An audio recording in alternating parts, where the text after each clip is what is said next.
Bentley Continental on täpselt nagu karikakar, mille õitsaeg on temalgi juunist septembrikuuni, mis ajal saab ta tunda tõelist õitsengut, tõelist armumist ja tõelist armastust, kuid mis järel muutub ta lihtsalt üheks mõttetuks maltsaks, mille väärtus kahaneb tohutul kiirusel ja mille alleshoidmist enamik ratsionaalselt mõtlevaid inimesi ei pea selle suurte elushoidmiskulude tõttu lihtsalt enam otstarbekaks, kuid siiski leidub mõningaid fanatte, kes kogu eelnevat tahavad trotsida ja teda ikkagi alles hoida, väites, et kunagi oli ju tegemist siiski karikakraga.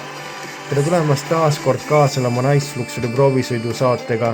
Uue Bentley Continental GT maksimaalne õitsenguaeg on minu hinnangul küll vaid 9 kuud, mis järel pead seda maha müüma, lootes saada tema jääkväärtuse eest olla suuteline ostma endale uue Škoda Kodiaqi, et olla jällegi suuteline toime tulla oma elu õitsenguperioodi elumere lainete ajal tekkinud ootamatu perelisaga.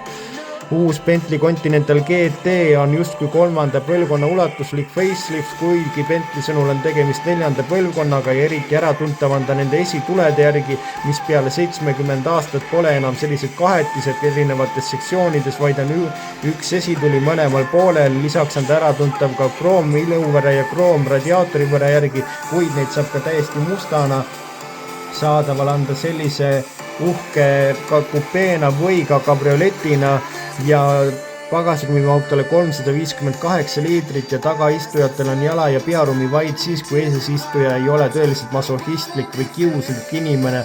22-tulised valuväljad on tal olemas, alati on nelikvedu olemas, õhkvedrustus ja 8-käiguline topeltsiduriga automaat käigukast.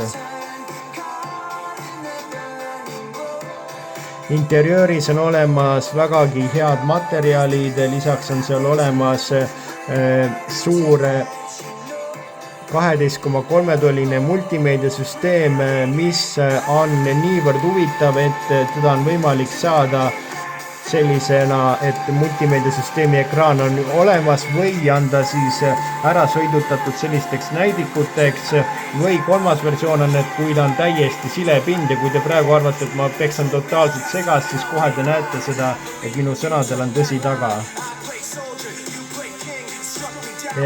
Ja sellise lahenduse väljatöötamine võttis Bentley 3 aastat, et see kõik hakkaks samamoodi töötama. Olemas on tal väga palju juhtnuppe, istmete jahutus, soojendus, massaažifunktsioon ja kõik on vägagi kasutajasõbralik. Mootoriruumis pole enam V12 6-liitrist vabalt hingavat või topeltturboga mootorit, millel oli 659 hobujõudu, vaid nüüd on 4-liitrine kaksikturboga V8 mootor, millel on 782 hobust ja nii palju hobuseid annab ta välja tänu hübriidajamile 22 kW-tunnisele akupakile ja 600 hobust annab see V8 siis ainuisikuliselt 0-100 kirjeldab 3,1 sekundiga ja tema hinnad algavad 220 000 eurost, nii et võta aga härjal sarvist ja mine oma sõiduta enda oma elu õitsenguperioodi ja looda, et see kestab nii palju kui võimalik.